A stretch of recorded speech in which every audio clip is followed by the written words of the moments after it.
Where were you in 85? 85, established and just turned professional fighter. Fighting. 18 years old, just started fighting. Were you smoking reefer then or anything? I smoked a little reefer, but I stopped when I started fighting. Well, in the Olympics, they would test you. Yeah. So you couldn't smoke over there. Yeah.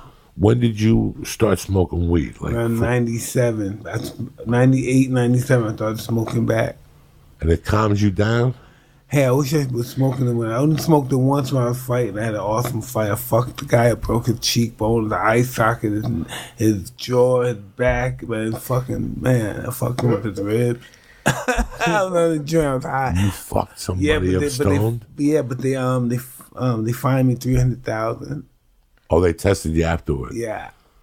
Oh, so they really look at marijuana as an enhancement drug in the ring. I believe so. I believe they still. That is fucking crazy.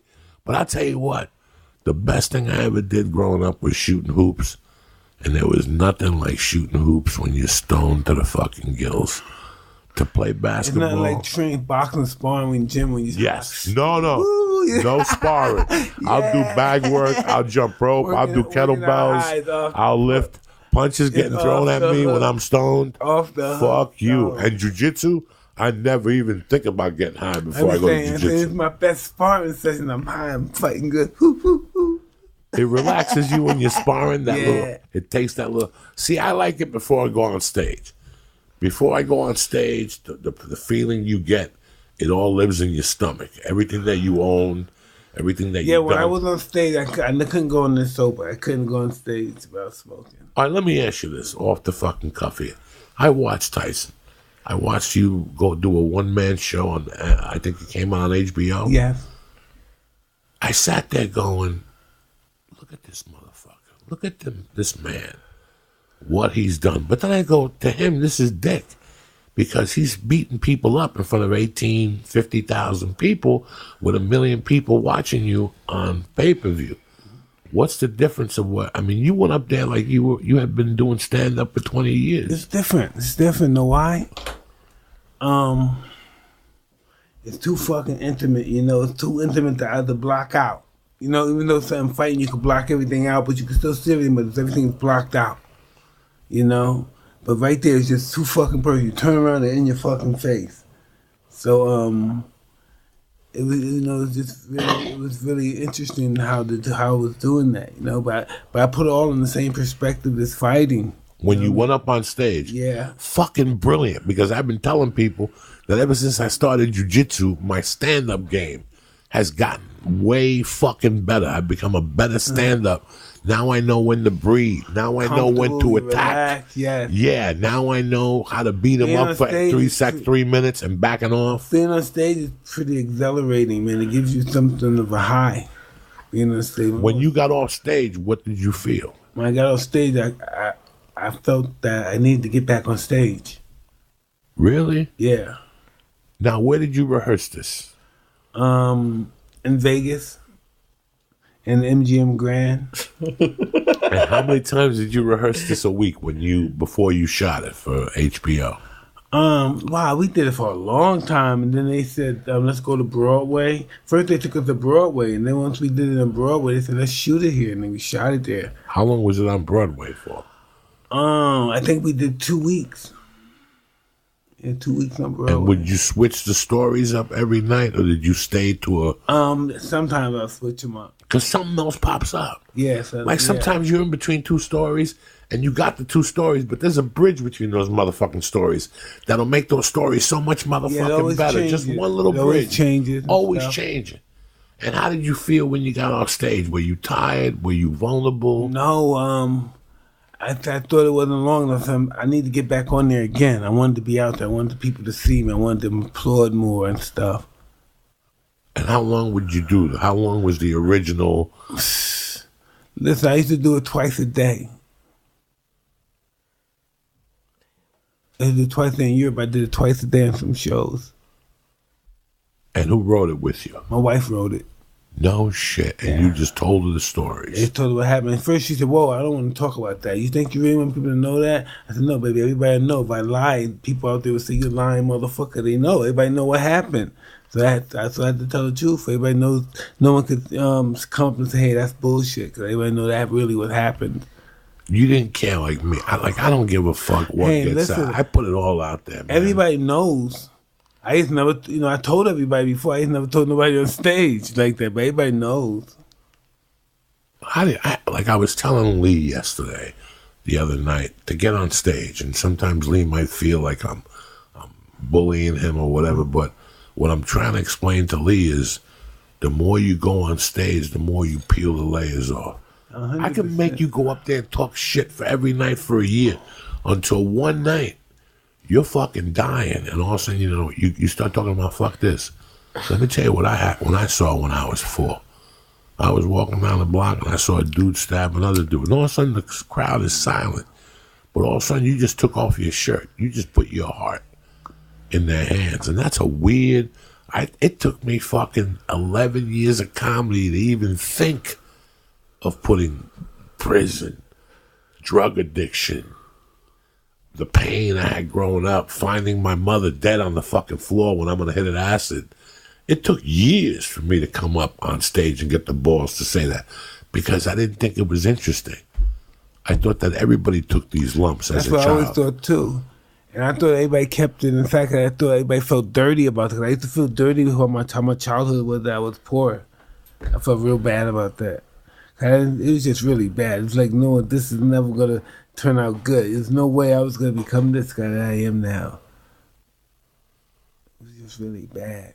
For how long didn't you feel it? For how long did it take you to not feel the real Mike Tyson? Like for me, I was 44 years old when I felt who Joey Diaz was. Jose, I've broken this into 3 chapters, Mike.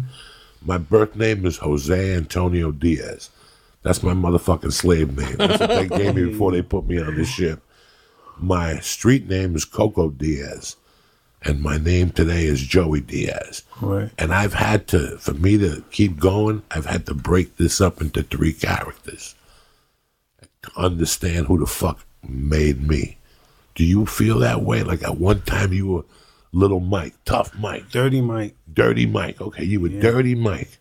And then you became the undisputed champion of the fucking world. That's a real trip. Then you became Dirty Crazy Mike.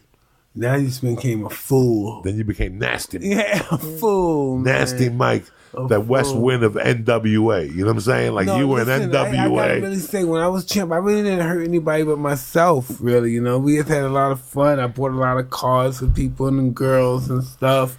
And we spend our money on boats and cars, houses, playing whatever. And you didn't give a fuck. Traveled, yeah. You didn't give a fuck where the next dollar was coming from. You knew it was coming. It was coming hard. And if it didn't come, you could still rob it. No, it wasn't about robbing. No. We were in the making back of your mind, 25, 30 million a wop, man. So you know what I mean? Yeah, we make 90 a year. So we were just going crazy. $90 million. When did the blow come into this? How old? I didn't start using blow to what? 2006 probably. Oh, okay. That came later. When you were champion, on everything. Yeah. Did you, when you were growing up being Dirty Mike, did you think drugs were going to be a part of your life? Or when you were hanging out with Cuss, it was the farthest thing from your motherfucking When I was life. hanging out with Cuss, but drugs always been a part of my life.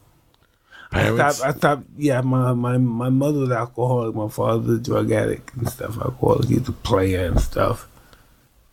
So I always did drugs, but I wanted to do boxing so bad, I gave all that stuff up. And you really respected yourself, and you never thought you'd do drugs again. While you were knocking motherfuckers out at 20. No, I always said, God, I want to smoke a joint. Oh, you did at least want to smoke a joint. I wanted to smoke a joint, but I was drinking like a fish though. So my mind works like this. This is how my mind works at 10, 9, 11, 12, 13, 14. This is how my mind...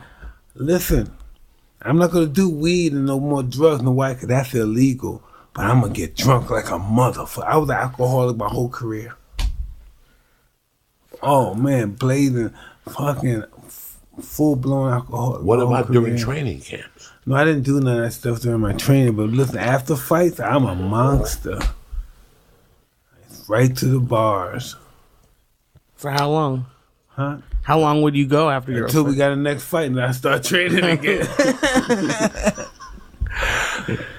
You were saying something before that was interesting. Here you are going into against fucking champions and beating people up.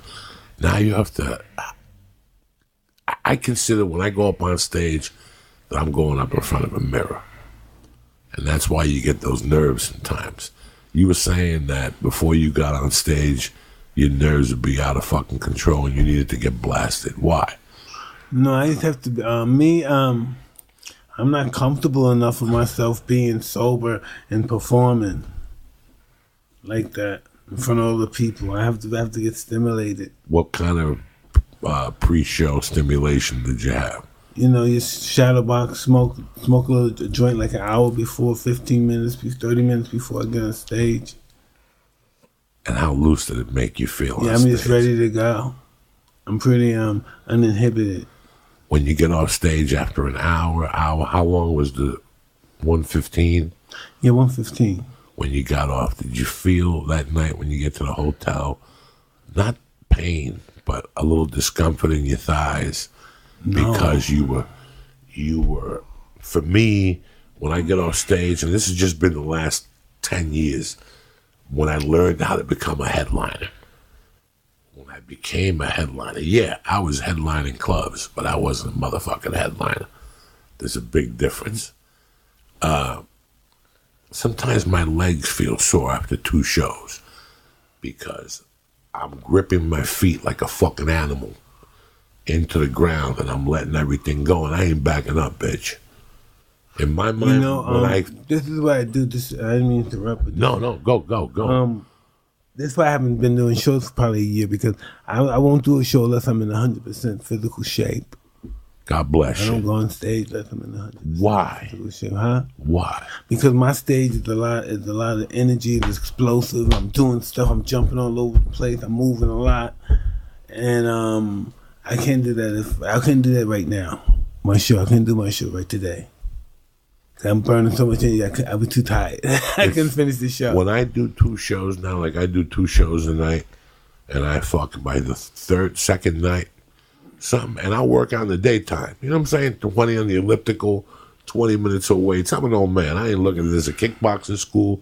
I'll take the hour class and stuff like that. But I do agree with you. When I was 400 pounds and I was going up on stage, when I get off stage, there'd be 2 puddles under my arm.